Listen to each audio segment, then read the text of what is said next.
आम्ही प्रभागात फिरत असताना दगडेताईंच्या बाबतीत बोलायचं झालं तर ज्या प्रभागातून जो सुशिक्षित वर्ग आहे हा सुशिक्षित वर्ग यांच्या सगळ्यांच्या पाठीमागे आहे।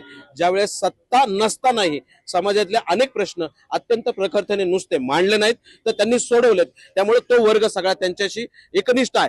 ताई मला एक सांगा, तुम्ही ह्या निवडणुकीमध्ये विकासाच्या मुद्द्यांवरती काय मुद्दे घेऊन तुम्ही निवडणुकीला समोर जाणार आणि तुम्हाला विजय लोक देतील का असं तुम्हाला काय वाटतं? नक्कीच, कारण ही जनता सुजाण झालेली आहे। कुठलाही इतर गोष्टींमध्ये ती विभागलेली नाहीये। जनतेला माहिती आहे की विकास करणारी लोकच निवडून दिली पाहिजे। आज आपण सय्यदनगर मधल्या भागात उभे आहोत। तुम्ही जर पलीकडे कॅमेरा नेला तर पाहाल बोटल नेक आहे। कित्येक वर्ष इथल्या लोकांना साध्या साध्या सुविधा सुद्धा मिळत नाहीयेत आणि आज गाव आणि शहर अशी दोन गोष्टी एकत्र आल्या तर दोन्हीचाही विकास करणं, दोन्हीचा सुवर्ण मध्य साधणं हे माझं आणि आमच्या चौघांचं काम आहे।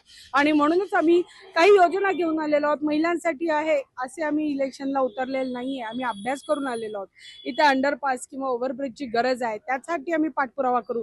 सय्यदनगरला पलीकडे पाहाल तर कचऱ्याचा डेपो झालेला आहे। रेल्वेच्या शेजारी अवैध गोष्टी चालतात, त्या थांबल्या पाहिजेत। त्यासाठी पेट्रोलिंग, महिलांची सुरक्षितता, त्यासाठीचे सीसीटीव्ही कॅमेरे, त्याच्यासाठीचं पेट्रोलिंग अशी आणि सगळ्यात मोठी पाण्याची समस्या, ट्रॅफिकची समस्या, ड्रेनेज लाईनची समस्या, स्टॉर्म वॉटर लाईनचं काम, या कामाची यादी घेऊन आणि ती काम कशी पार पाडायची, त्यासाठी निधी कसा आणायचा याचा अभ्यास करून आम्ही आलोय।